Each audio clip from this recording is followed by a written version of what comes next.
여러분 안녕하십니까.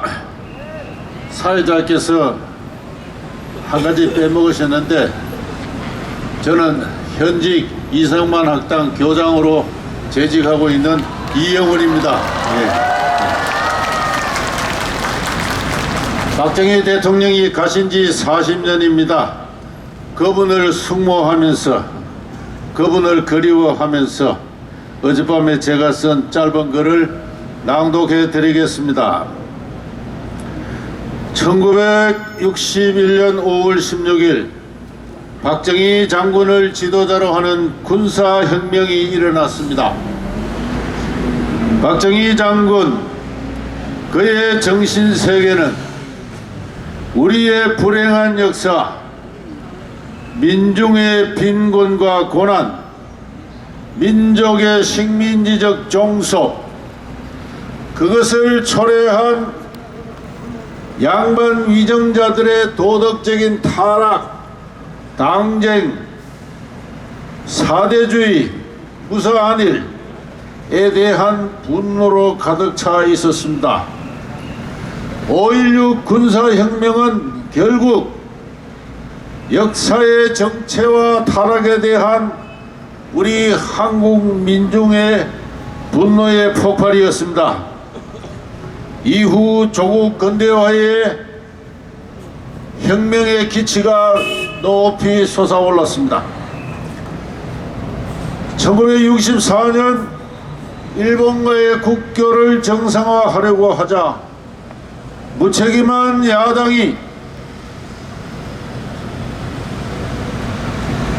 국민을 선동하기 시작하였습니다. 이 나라가 다시 일본에 종속되려고 한다. 어찌 이 땅에 다시 일장기를 펄럭이게 할 수 있단 말이냐. 이런 말로 국민을 선동하기 시작했습니다. 돌이켜보면은 그들은 박정희 대통령이 그토록 경멸해 마지 않았던 조선 왕조 망국의 주범 양반 신분의 후예들이었습니다. 2차 세계대전 이후 미국을 중심으로 한 새로운 국제 체제와 세계 경제에 대해서 전혀 알지 못하는 자칭 지식인이나 따지고 보면은 더없이 무식한 지식인들이었습니다. 민족사의 정통은 북한 김일성 체제에 있다면서 은근히 공산혁명의 그날을 꿈꾸어온 조선노동당 잔당 세력이기도 하였습니다. 박정희 대통령은 이들 역사의 반동 세력과 맞섰습니다.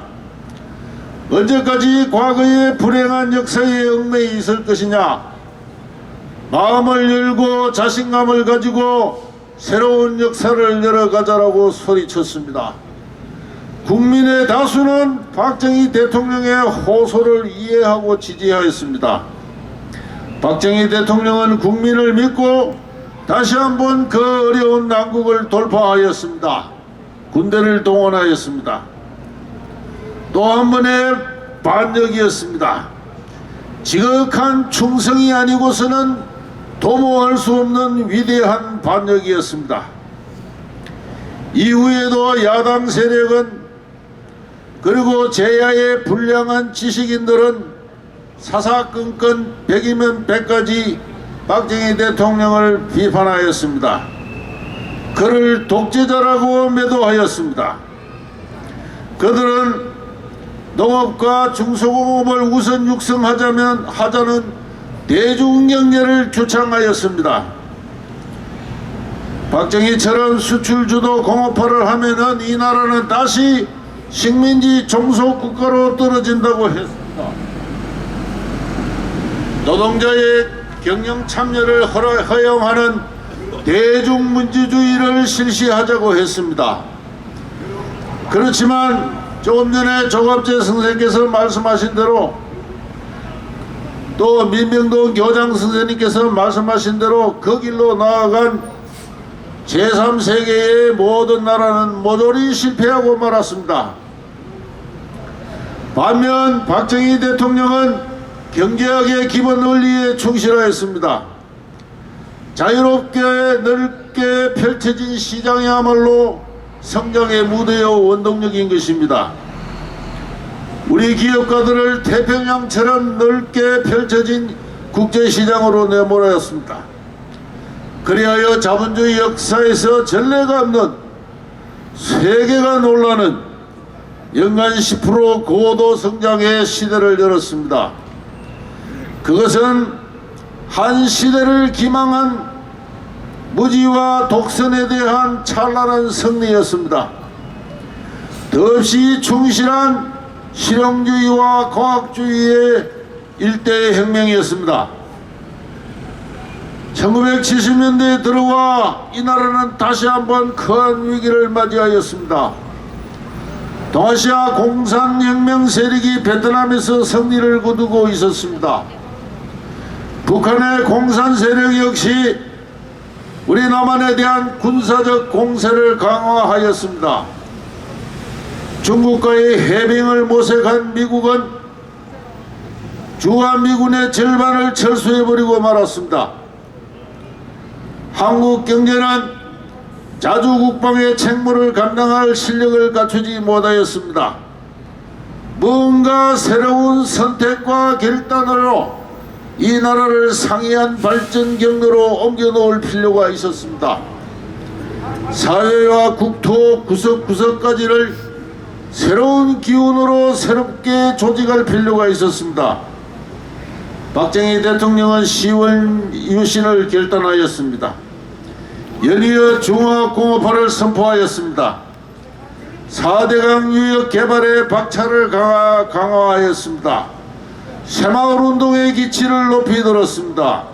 산림녹화 계획을 본격적으로 추진하였습니다.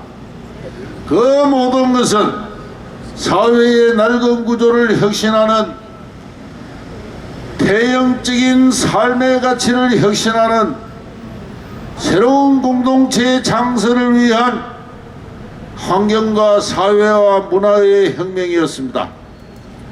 오늘날 우리 한국의 국토, 경제, 사회, 문화는 1970년대 9년간 그가 설계하고 추진한 근대화 혁명의 성과 위에 자리 잡고 있습니다. 박정희 대통령이 께서 비운의 총탄에 서거한 지 벌써 40년입니다. 님께서 혼신의 힘으로 추진한 근대화 혁명은 미완의 과제로 남았습니다. 1993년 김영삼 정권이 들어선 이래 지난 26년간은 다시 한번 혼돈과 태형과 분열과 환상이 이 나라를 정체와 타락으로 몰아가는 과정이었습니다.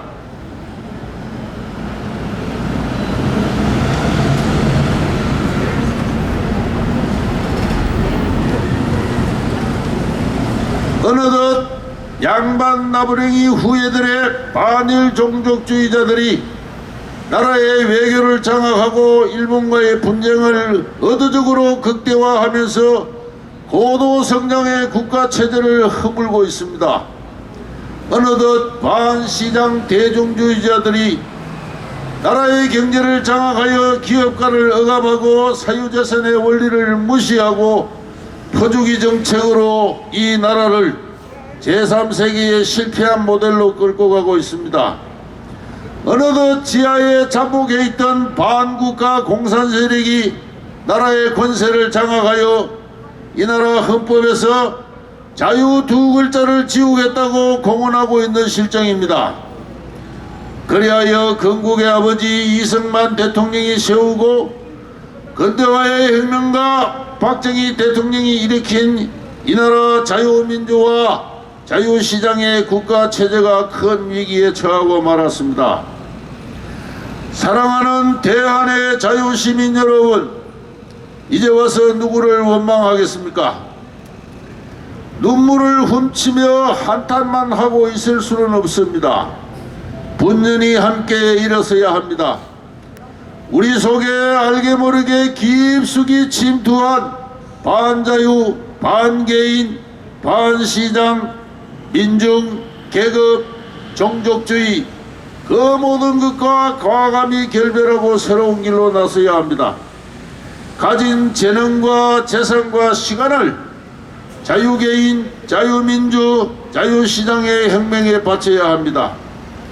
역사가 우리를 부르고 있습니다. 드디어 진군의 나팔이 울렸습니다. 대한의 자유시민이여, 건국의 아버지 이승만 대통령의 뒤를 따릅시다.